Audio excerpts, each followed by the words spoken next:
So today we're going to be talking about Pinterest. So I'm going to walk you through just the very basics of Pinterest. So you can see on the screen here, I have mine already pulled up. My Pinterest is at Books for Movies. And what I'm going to be posting is the Alice in Wonderland coloring pages that I have listed on my Books for Movies Etsy page. So you can see I already have a couple set up. And I have the title in, I have the description, I have the link. There's options to put in the board and the topics. So I'm going to walk you through how to do all of this. Now, Pinterest is my absolute favorite platform to post on because it's long term. So whatever you post now will continue to have traction months and years from now. I literally have pins I posted 2 years ago when I started this company, and it's still gaining traction and still getting clicks and views today. So it's great for the long term because the other social media platforms don't work that way. And then it's also just the easiest to use. So I find it so easy and quick to post a pin. And I am really happy knowing that I don't have to go back and look and engage with anyone who might comment. So for TikTok and Instagram, those algorithms want you to engage with your audience. They want you to respond to comments and like and things like that. Pinterest doesn't ask that of you. Pinterest doesn't care. So it's really cool that I can go in, drop a pin, put in a link directly to my Etsy page or my website or my book on Amazon, and know that not only will I not have to go back to double check on it, but in 2 years from now, it's going to continue to grow on its own. So I don't even have to think twice about it once I do post. So it's great for new and indie authors because a lot of us and a lot of you don't have time to be marketing every day. So it's really easy to bulk create pins, publish them, and then just leave it alone until you have energy to do it again. And you are allowed to do up to 50 pins at a time. And I believe you can have 100 drafted at a time. We're going to get into what Pinterest actually looks like. So this is my feed. I don't have the banner background. It's on my to-do list, but not a priority, so I'll get to it later. But I have my little cover photo, my logo, my title. I have the link to my Books for Movies website, a description, and then you can see the usual, social media stuff, how many followers I have, who I'm following, how many views I'm getting. And that fluctuates very quickly. So I could have 9,000 views today and like 20,000 views tomorrow, and then it'll drop down to 7,000 views a week later if I'm not active. So don't worry too much on your views because that will go up and down.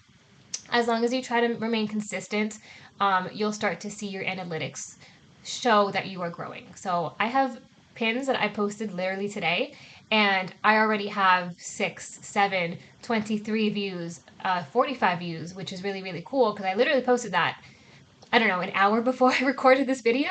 So to see that my Pinterest is active and people are clicking on them makes me really happy. It means that it's just going to grow even more from there. So that's exactly what you want to see. Also, keep in mind, this is more of a search algorithm than an actual social media platform, so don't feel dejected if you create a pin and no one clicks and no one views. It happens to me all the time. This is a numbers game, so you just gotta keep posting. Now, we are here. We are gonna create the pin, and it's really easy. So all we're gonna do is drag and drop a file, and you can see I already did Alice in Wonderland. So these, like I said earlier, these are for my Etsy page. I have a few for books that we're going to link to Amazon, a few for my YouTube channel that I'm going to do today. So I'm going to click Create New, drag and drop a file from your file folder, or you can just click directly on that big gray square and your file folder will pop up so that you can pick whatever you want from your file folder. So let's give this a second to load. And you can see I clicked my Alice in Wonderland coloring page.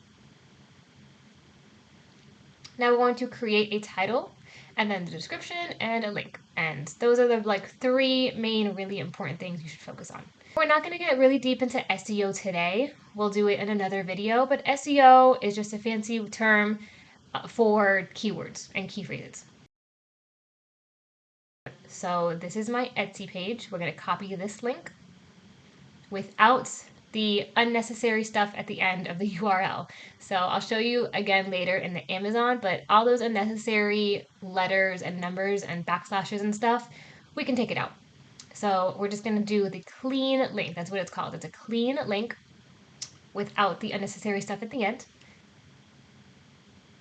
And I put in my title, I have my description, I have my link, and I put it in my Books for Movies board because it's going to link to my Books for Movies Etsy page. And I can put in tags. I'm just going to do a couple right now, but there's only a specific types of tags that you can use. You can't just type in any words that you want. You have to use what they already have as an option. So just start typing stuff out and see what comes up. So clearly they don't have Alice in Wonderland as an option, but they have similar things. So Mad Hatter will use coloring pages are good, adult coloring pages, those are all really good. They don't have anything for Alice in Wonderland, which I don't like. Maybe DIY coloring book? Nope. So we're gonna have to play around with this until we get all of the tags that we want. Like I said, I'm just gonna do a couple, but when you post a pin, fill up as many tags as you can. Do the whole thing. And just make sure that they're relevant. You don't want to do a tag that's not relevant because if Pinterest finds out, it's going to suppress you a little bit, and it's that way for all the social medias. So just make sure you're only using the relevant information when you're putting up tags. We're going to publish for later, so it automatically publishes for the next day. So if today's the 16th and you publish for later, it'll automatically come up as posting for the 17th, but we can pick any day. Or you can post it now. You can also post at any time. I tend to post so many times throughout the day that I don't really focus on what my analytics are telling me I should post. So, like if you post on Instagram or TikTok, even Pinterest, it tells you when your audience is most active. Post at those times. But if you're posting like me, where you kind of post every single half hour, then the time that you post really doesn't matter if you're pushing up so much content. But try to do whatever your analytics tells you once you've been active enough. So if you're very new to Pinterest, you're not going to have analytics. Once you start posting more often and experimenting with the times and days, your analytics will show you what the best time to post is. Now, these more options, you can allow people to comment if you want, if you don't want. I allow people to comment because I don't really care and I don't ever respond because Pinterest doesn't need you to respond. You don't have to. Like, engagement is not necessary to grow. And then you can also show similar products. I just leave it as it is. It doesn't make a difference to me. I've tried it both ways and did not see a big difference at all. So I just leave the settings the way it is. Okay, so we have our title, our description, our link, our board. We have tags. We have our published date and time. And we have the regular settings that we didn't change. And then we're going to schedule it. So once you've scheduled it, you can't make any changes. You can still edit information like title and tags on finishing touches, which is really, really great if you want to go back and edit a little bit. I don't think I've ever used that function, so I can't tell you what it looks like or what to do with it. So don't ask me. You can experiment on your own, but that's about it. So now you can see where your scheduled pins are at. When you refresh the page, that'll come up. Now let's go ahead and create a new pin just so you see something maybe similar with a different website. So we're going to do Amazon. Now, I absolutely love this book and I love this author. This is Our American Honey by Braylon Wilson. She has worked with Order of the Bookish before, and her book is really, I've never read a book like it. The perspective that she uses, the storyline that she uses is really interesting and original. And she was 18, and I believe she still is 18 when she published this book. So, big props to her because I could not have written a book when I was 18. So we're going to type this into Amazon. And we're going to pull up her book. And her cover, it looks like she posted a new one, but, oh, there it is. Okay. I like to use a paperback for all of the Amazon books that I post because paperbacks are cooler. I mean, hardbacks are cooler, but I feel like people buy paperback more often than hardback. So paperback, and I'm going to copy this URL and make it a clean link. So taking off all the unnecessary stuff at the end. Now for Amazon, we have to have those random numbers and letters. It doesn't let you have the URL properly without those. So I'll show you right now why it has to be there. So we have those numbers and letters. It works. I just refresh the page to make sure that it's actually going to function. Now let's try it without those special numbers and letters that Amazon has. So you can see it obviously doesn't work. So let's go back, use the option for the URL. That's a clean link. So remember that word, clean link. You want to use that as much as possible. But that's for you guys. I'm going to use my affiliate link because I am an Amazon affiliate. So I do make a super tiny cents, like like changed, like chump changed, if someone happens to click on this link and make a purchase of either this book or something similar. So I'm going to use my affiliate link. I'm going to use a description of the book. Okay, so we have our description. Now we're going to go back to Amazon, and this is what I do. I kind of cheat a little bit. So categories can also be used as keywords because the category is a keyword according to Amazon. Now, even though the SEO and keywords is different across all platforms, it's just my little cheat sheet or my little cheat way of posting in a title that has key phrases and keywords in it. So her book is a rock star romance because the two of the three main characters are superstars. So we're going to type in, oh no. So we're going to type in this title. And I do want to use a couple of keywords. These might not be the best and most accurate for this particular book or for Pinterest, but it's okay because they are keywords and key phrases. So it will work. Maybe not the best, but it'll work.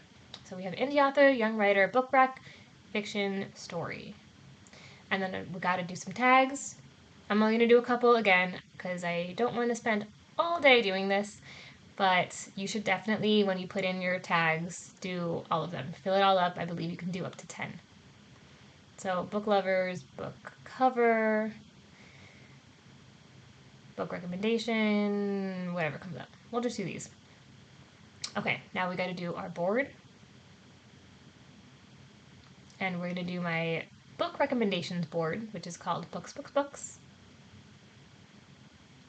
And that's everything. So title, description, link, board, tags. Oh, I have to put in an Amazon affiliate. Okay, so we're going to do this. So if you are an Amazon affiliate or want to be one, you have to put in this little statement saying that you can earn income if someone makes a qualifying purchase on whatever this link is. And then, of course, we can see the other options, allow people to comment or don't, show similar products or not. I'm just going to leave it the way it is. You guys can do as you please. And we posted. One thing I hate about Pinterest now, it used to post much faster before. Now it takes a little bit of time to load, which I don't love. So we did the Etsy page, we did the Amazon. These are all stuff I'm going to post later. These are all going to go to my YouTube channel, the author interviews that we have up. Okay, so that's about all the basics for Pinterest. Super easy to bulk create pins. You can drag and drop, click the gray square, and it'll bring up your file where you can make sure you have a title, the description, the clean link, choose the board you want to post to, do your tags. Your tags are really important, especially if you can get them to line up with what's in your title and description. You want to get those keywords in as much as you can. We'll talk more about that in another video because that is a lot more to learn. You can change the settings at the bottom if you want. I haven't seen a big difference, to be honest, so that's up to you if you want to experiment with that or not.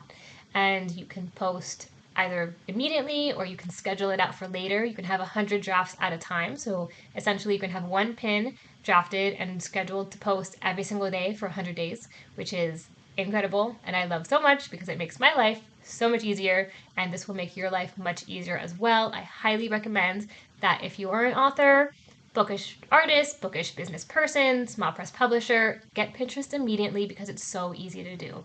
If you guys want to have a Pinterest but you don't want to manage it on your own, that you need a little help or you don't have the time, we do offer the service where we can manage your Pinterest page for you. We will create the graphics, create the videos, we'll look up the SEO, build your audience, manage your posts, and all the good stuff, and help you with that. So if you want to learn more about that, just head over to our website, orderofthebookish.com, and learn more about our Pinterest management package. And I hope you guys all learned something today. I will be posting more videos soon, and make sure you follow along for more amazing content. All right, guys, thank you so much. Happy writing and happy reading.